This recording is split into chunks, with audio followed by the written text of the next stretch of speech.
Boa tarde a todos e a todas. No final do ano passado, nas aulas sobre poesia sonora, nós trabalhamos principalmente com o livro da Brenda Marques Pena, né, intitulado Poesia Sonora, História e Desdobramentos de uma Vanguarda Poética. Em janeiro, vamos falar mais um pouco sobre o tema. Dessa vez, a partir do livro do Filadélfo Menezes, que foi um grande estudioso de poesia visual, de poesia sonora. Este livro se chama Poesia Sonora, Poéticas Experimentais da Voz no século XX. E é muito interessante, porque ele traz textos de poetas que participaram de vários movimentos das vanguardas históricas. Eu vou ler trechos da introdução, que é do próprio Filadélfo Menezes, e, em seguida, vamos ler alguns textos desses poetas experimentais.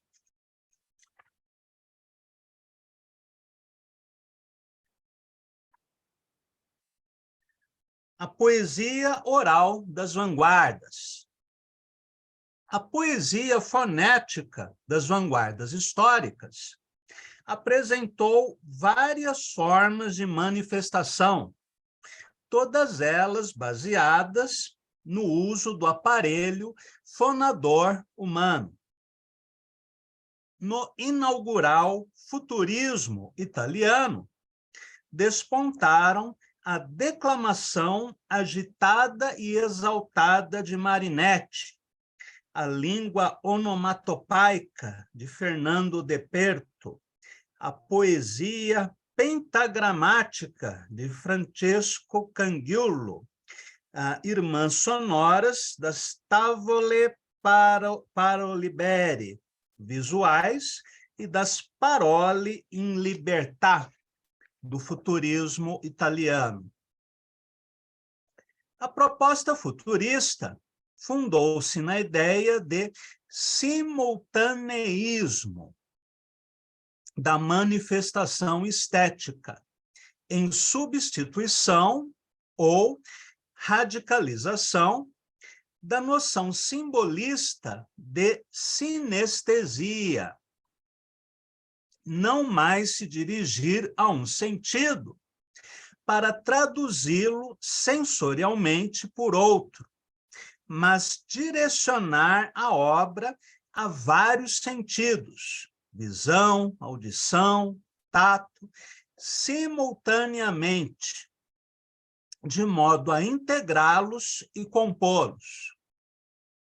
Passando pelo teatro radiofônico e sintético, o futurismo antecipou formas atualmente em voga da poesia performática e do poema-ação, manifestações que se criaram quando, saturadas as práticas experimentais puramente eletroacústicas dos anos 50 e 60, os poetas puseram-se a buscar uma poesia gestual e física, intermídia na acepção de Dick Higgins, configurando aquilo que o italiano Adriano Spatola denominou, num ensaio clássico da poesia experimental do pós-guerra, de poesia total.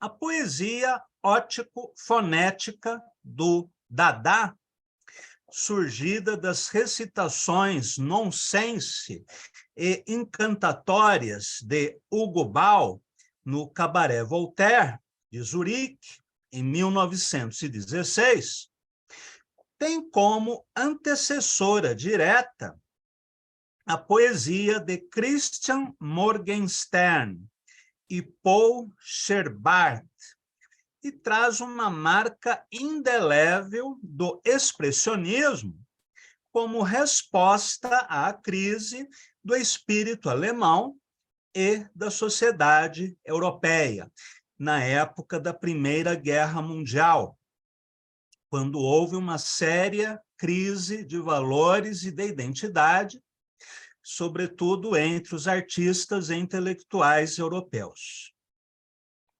Mas no Dada, o dramático se transforma, como nos seus antecessores, em ironia e humor. A destruição da significação, a crise da arte e da própria possibilidade comunicativa, ao contrário do otimismo tecnólatra do futurismo italiano, produz outras vezes um niilismo propenso à integração epifânico-religiosa. Bom, José Ricardo escreveu alguma coisa no chat.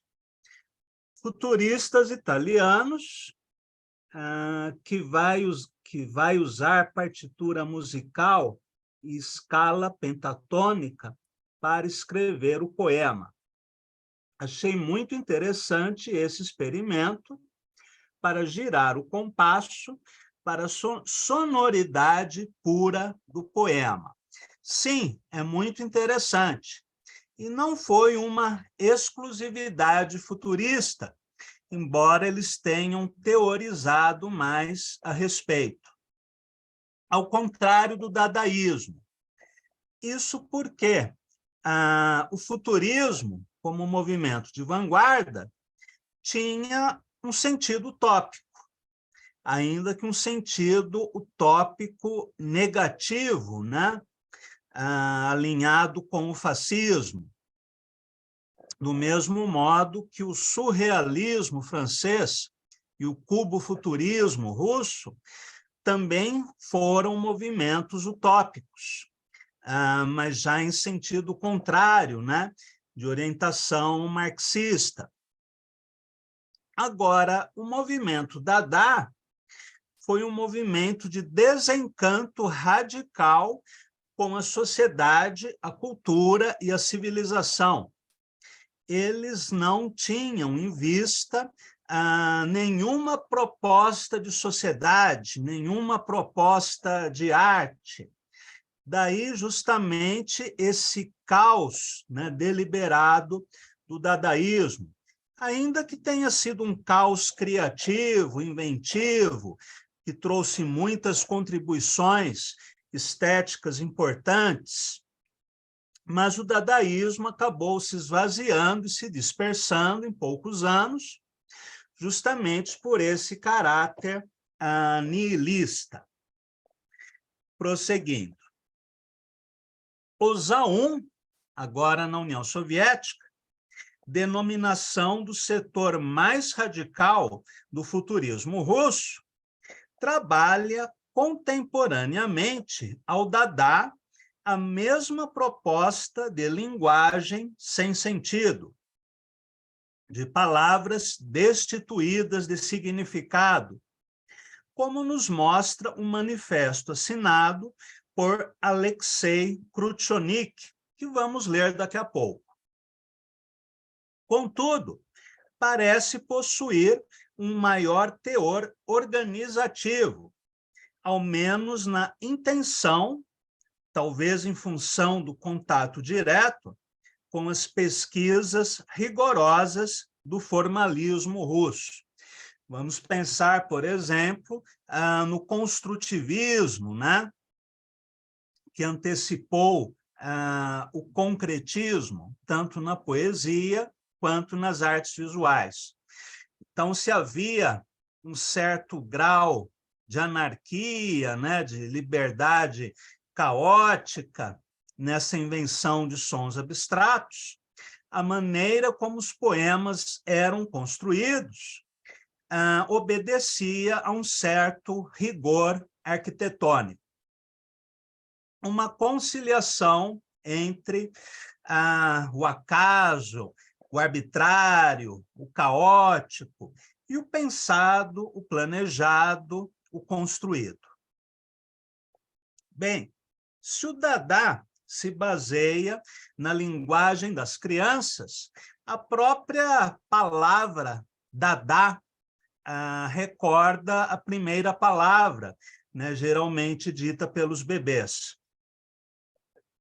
Então, se o Dadá se baseia na linguagem das crianças, em sua procura de uma comunicação pré-gramatical, o Zaun, da língua transmental, recupera a linguagem dos loucos e dos folclores dialetais, procurando fixar, a partir daí, a sua transracionalidade.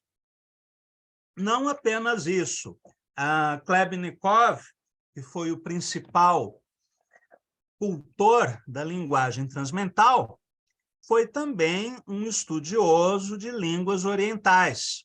Ele chegou a estudar sânscrito na universidade, ele viajou até a Pérsia, conheceu regiões da Rússia asiática e entrou em contato com a sonoridade dessas línguas, né, tão diferentes do russo e tão diferentes de qualquer língua ocidental. Podemos, então, pensar que o Zaun também incorpora a estranheza desses outros idiomas. Bem, a poesia eletroacústica.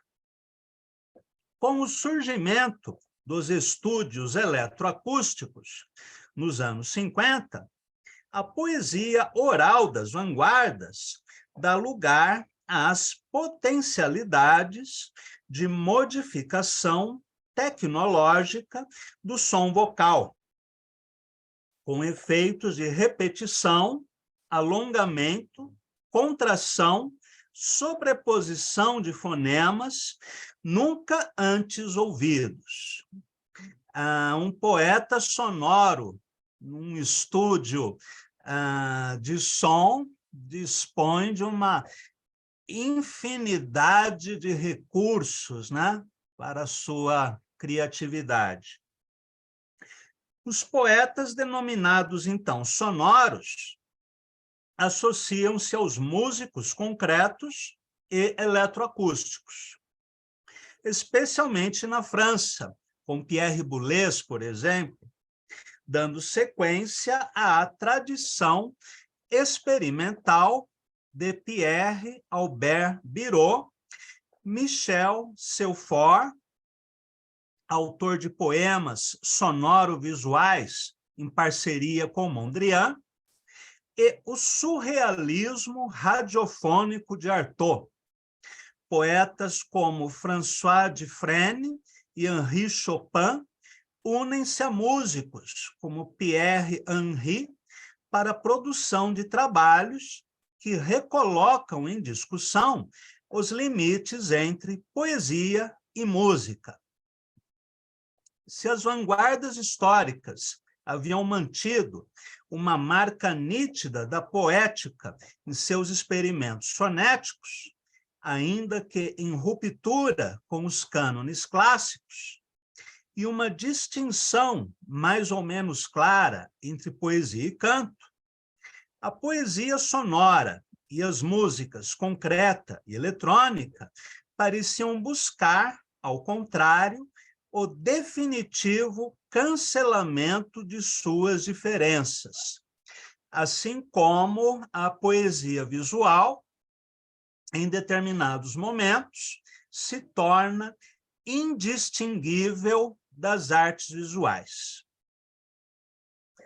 Talvez por isso, ou também pelo fato de que os efeitos inebriantes oferecidos pela aparelhagem eletrônica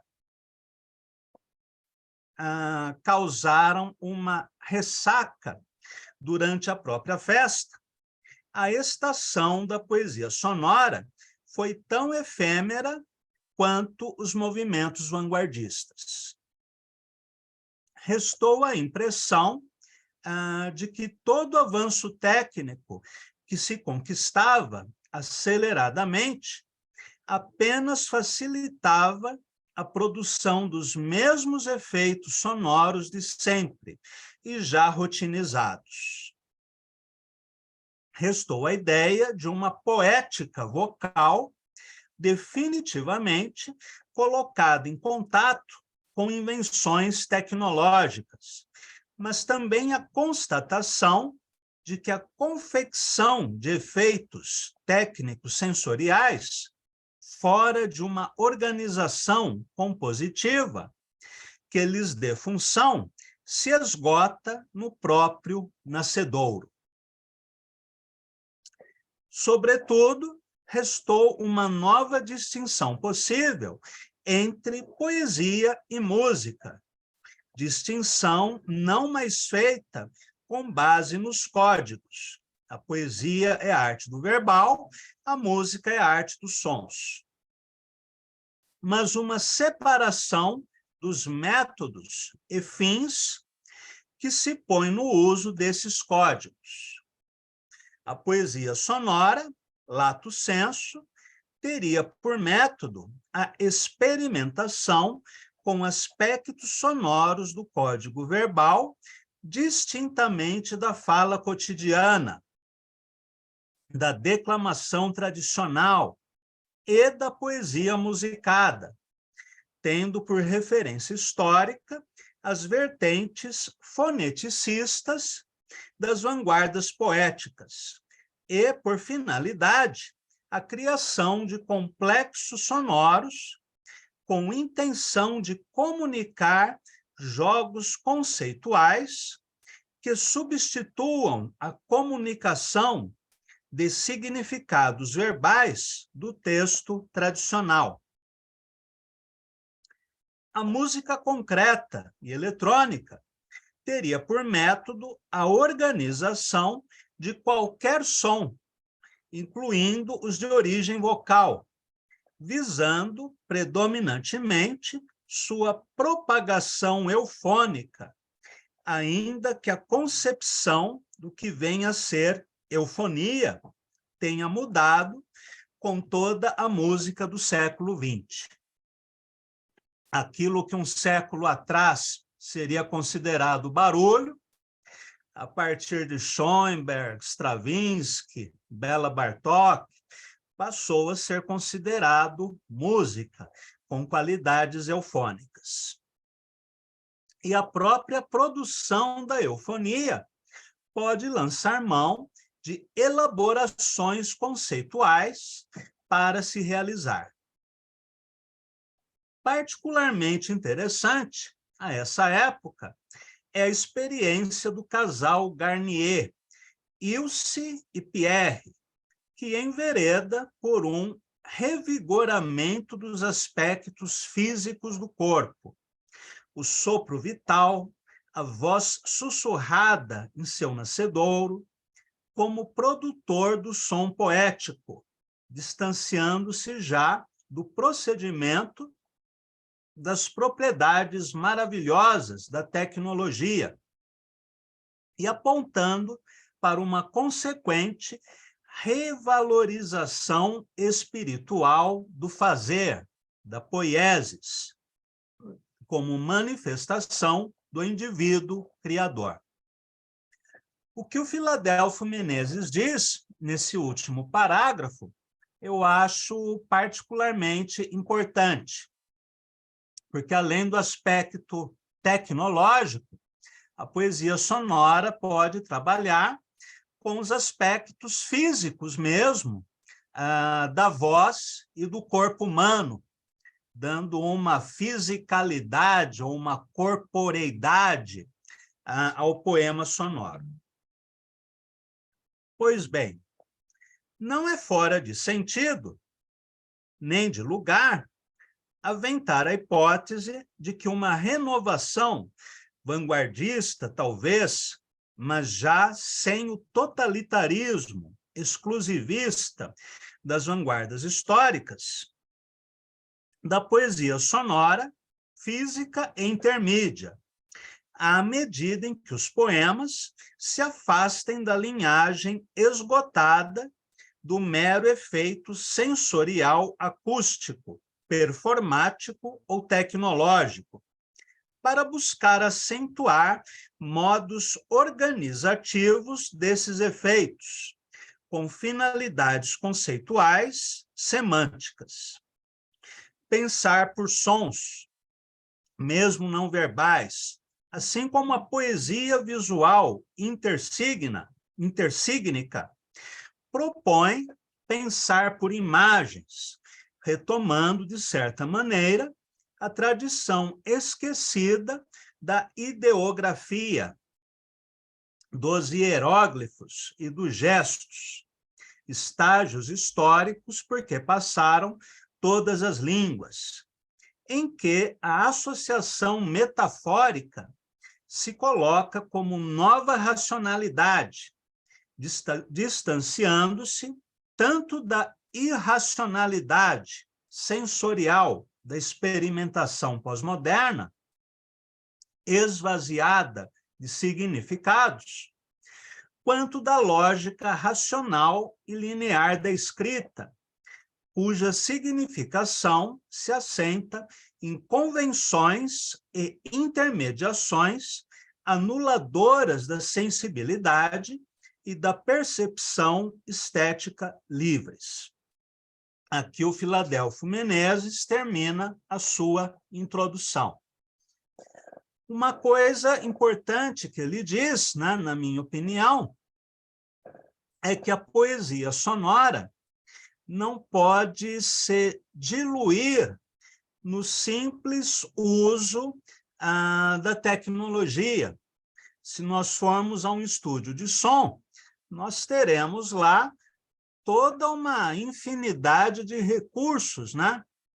Agora, não são os recursos que justificam o poema, e sim a qualidade do poema, a inteligência construtiva do poema. Assim como é muito fácil hoje fazer um poema visual usando os recursos de computador. Podemos escolher diferentes fontes, corpos de letra, negritos, itálicos, sombreados, podemos diagramar o poema, né, espacializar as linhas.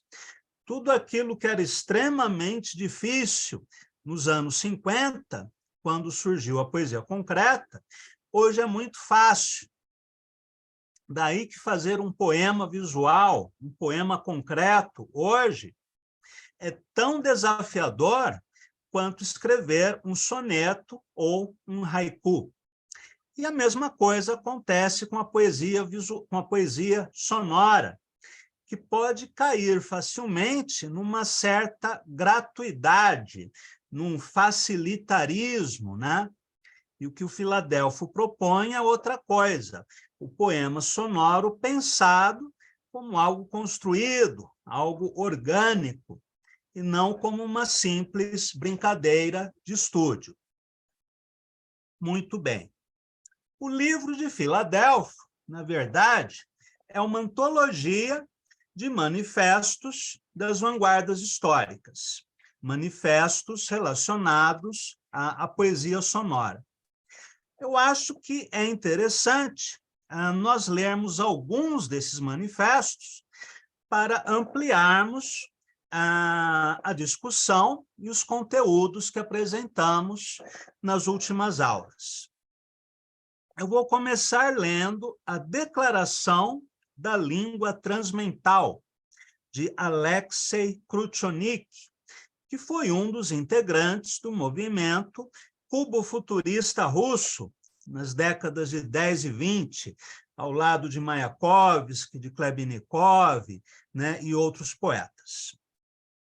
Escreve Kruchonik: o pensamento e a linguagem não podem estar atrás da emoção do artista inspirado, que é, por isso, livre para exprimir-se, recorrendo não somente à língua comum ou dos conceitos, mas também a uma língua pessoal, o criador é indivíduo, e a uma língua privada de significado determinado, ainda não cristalizado, transmental.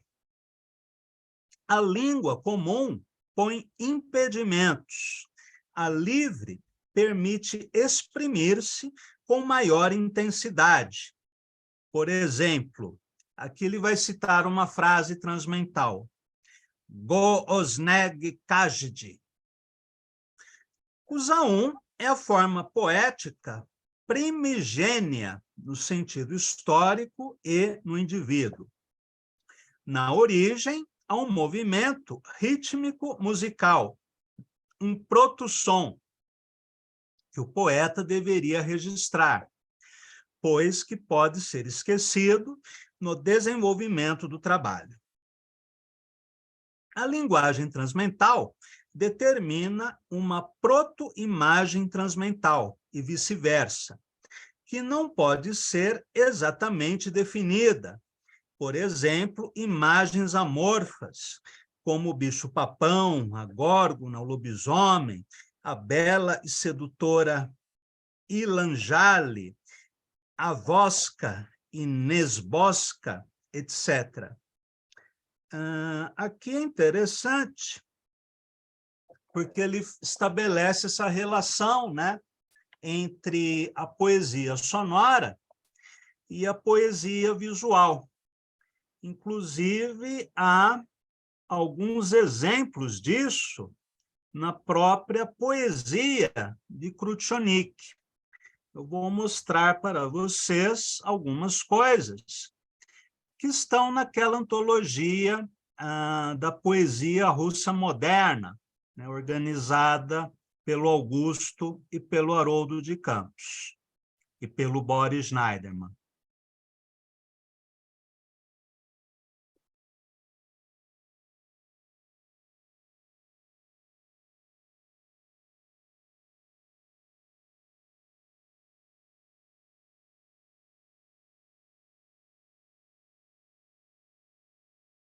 Pronto, deixa eu mostrar aqui.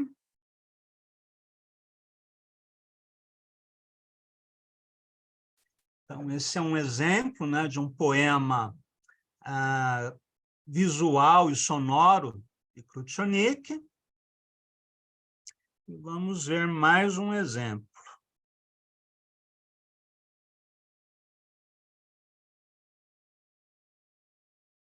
E com aspecto caligráfico, né? Muito bem.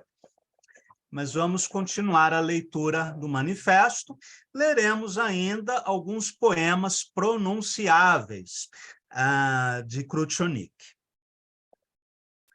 Quando não se quer designar o objeto, mas apenas aludir a ele, através de uma caracterização transmental, abre aspas.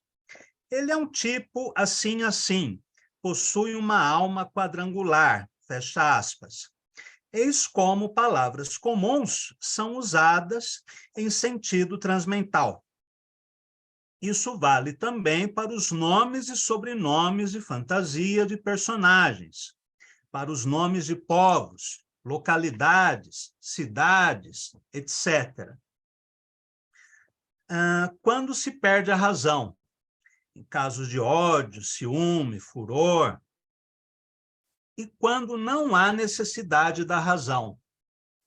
Êxtase místico, amor, glossolalia, exclamações, interjeições, balbucio infantil, diminutivos, apelidos.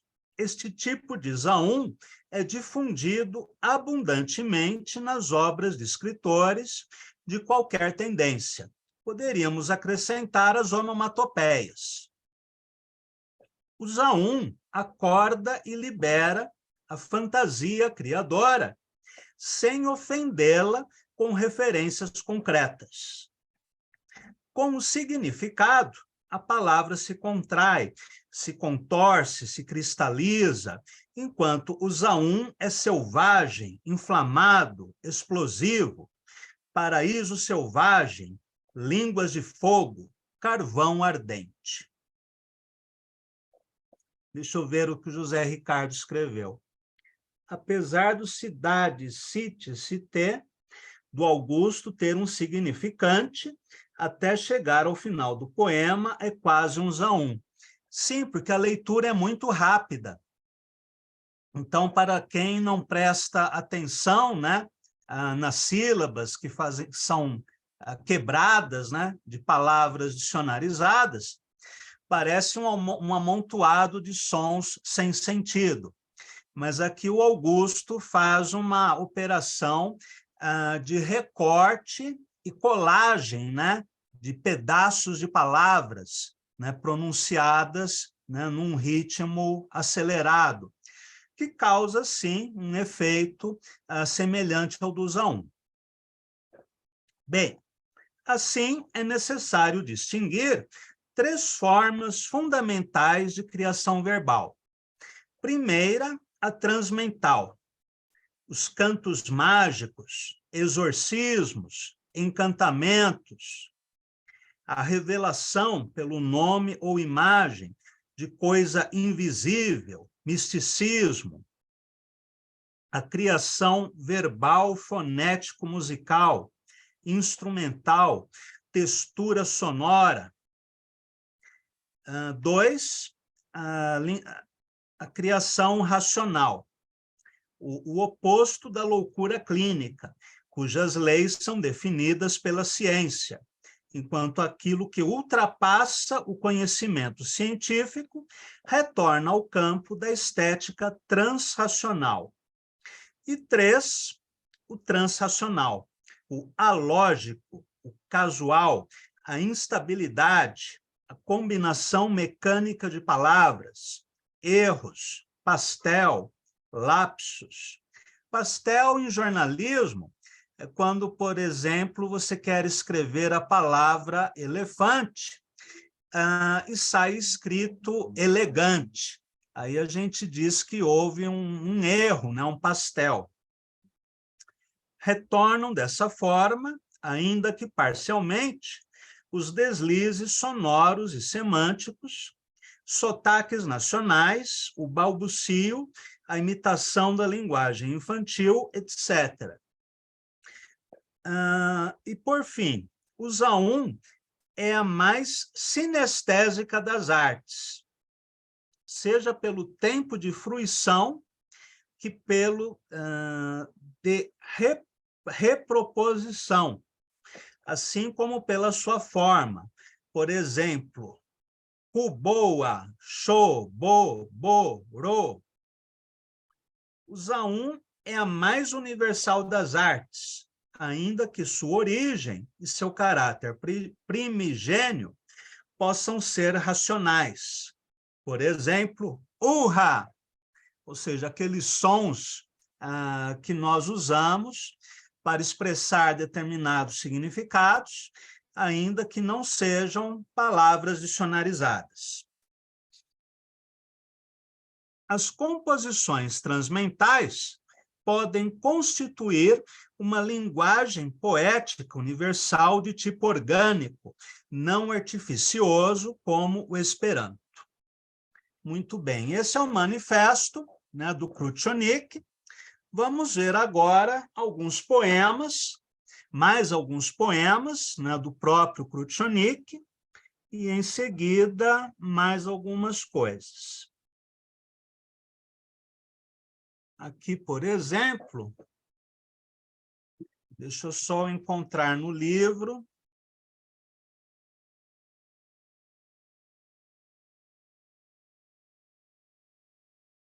Aqui, Krutchonik escreve: 3 poemas escritos na minha língua se distinguem dos outros. Suas palavras não têm significado preciso. Número 1, dir, bu, shishir, ubeshtur, skun, vi, sou, bu, es.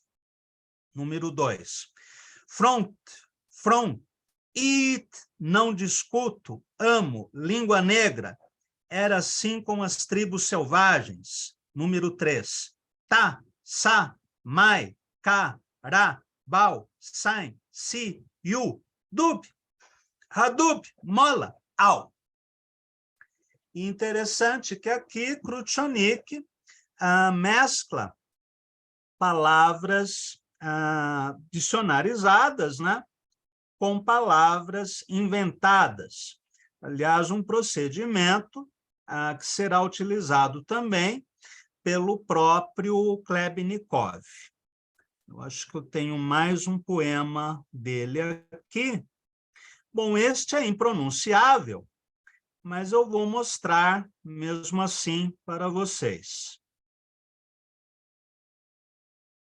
Todos estes poemas eu também publiquei na nossa página, no nosso grupo no Instagram.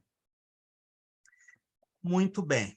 Vamos ver agora mais alguns exemplos de poesia transmental ou em glossolalia. Primeiro, um poema de Velimir Klebnikov, traduzido por Haroldo de Campos, que é Klebnikov, o fundador, né, da linguagem transmental. Bobeobi, cantar de lábios. Yeeomi, cantar de olhos. Sieo, cantar de cílios. Stioeei, cantar do rosto. Gri, si, xiu, o grilhão cantante. Assim, no bastidor dessas correspondências, transespaço vivia o semblante. Interessante nesse poema que ele poderia ser cortado verticalmente em duas colunas. Na coluna da esquerda, nós teríamos palavras transmentais como bobeobi, lieomi, sieo, stioeei, gri, si, siu. E na coluna da direita, teríamos cantar de lábios, cantar de olhos, cantar de cílios, cantar do rosto, que são palavras próprias do vocabulário romântico, inclusive. Então, aqui Klebnikov faz esse casamento híbrido, né, entre o transmental e o verbal. Das experiências dadaístas, eu vou ler um poema de Kurt Schwitters, também artista plástico. O poema diz: Tila lola lula lola, tila lula lola lula, tila lola lula lola, tila lula lola lula. Inclusive, o pessoal da campanha, né, do Lula poderia ter utilizado esse poema do Kurt Schwitters na campanha. Pena que ninguém lembrou. Bem, e do Antonin Artaud, né, o poeta surrealista francês, que depois se afastou do movimento surrealista, vamos ler alguns poemas em glossolalia. Ratara, ratara, ratara. Atara, tatara, rana. Otara, otara, catara. Otara, retara, cana. Ortura, ortura, conara. Cocona, cocona, coma. Curbuna, curbura, curbura. Curbata, curbata, queina. Peste ante pestantum putara. Peste ante pestantum putra. Potan, an, cran. Catanã, Anancreta, Carabã, Creta, Tanamã, Anangteta, Conamã, Creta. Deixa eu só aumentar o corpo aqui da letra. Epustulan, Orentan, Talmer, Daldir, Faldist, Talmer, Omer, Tena, Tana, Di, Li, Kuncha, Zeris, Zama, Zena, Di, Li, Talatis, Talatis, Tsapoula, Coimã, Coima, Nara, Ara, Trafut, Aracuda. Muito bem. E para finalizarmos a nossa conversa de hoje, eu não poderia deixar de ler um poema sonoro de minha autoria, chamado Orum, que diz assim: Odinafiek, Azerepsa, Ace, Sochor, Sover, Ajek, Zovamu, Odinafiek, Oeon, On, Sadi, Croter, Sarugif, Serovra, Ed Sarbimos, Aliof, Alerama, Latejev, Mubla, Mu, Ed, Atlas, Aref, Ailad, Odinatlas, Atse, Atnak, Aref, Ailad, Odinak, Odinatnak, Atse, Sagitna, Ed, Litarop, ou Avor, Arovin, Rak, Aale, Atsisum, Aale, Olabimik, Viak, Wesmok, Saluituk, Ed, Orafip, Wes, Lanripsi, Aluden, Ed, Asemok, Yuga, Osekrop, Otinel, O, Wassarups, Ad, Haru, Dot, Rimus, Nok, Eta, Elep, A, Rezafets, E, Atelochoran, Od, Oacirá, Paset, Aet, Ose, Sat, Nepa, Odadrung, Oigoler, On, Odinets, Zaf, San, Adan, Eubrop, Adaltat, Atorag, Aesid, Ouricizon, Solezron, Solerama, Odinit, Zafcian, Adã, Eucrop, Algni, Amok, Sid, Soliman, Sou, Seatneg, Sou, Asiok, Amugla, Watem, Ossi, Uodum, Ayed, Ailer, Ed, Alof, Otlafsaonyak, Etauakmu, Arbimos, Alzarape. Na verdade, este é um poema escrito inicialmente em forma convencional. O poema se chamava Moro. A palavra Moro, de trás para frente, dá Orum, sendo que Orum também é o plano espiritual dos Yorubás. E o poema todo ele é convencional na sua primeira redação. Uma voz cega, trevos roxos e essas perezas, ceifando, ceifando. Essa linha, lida de trás para frente, fica Odinafiek, Azerepsa, Ace, Sochor, Sover, Ajek, Zovamu, Odinafiek.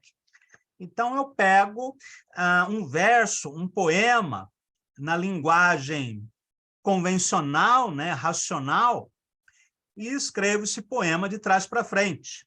E aí o resultado é esse efeito sonoro que vocês ouviram. Muito bem. Nas próximas aulas, não se traduz, José Ricardo. Poesia sonora, assim como a poesia visual, muitas vezes, não se traduz.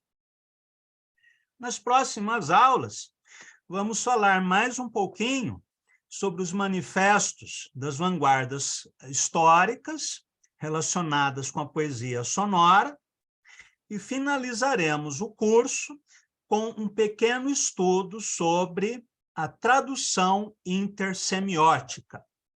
E após a conclusão desse módulo, iniciaremos um outro sobre as relações entre a poesia e o cinema.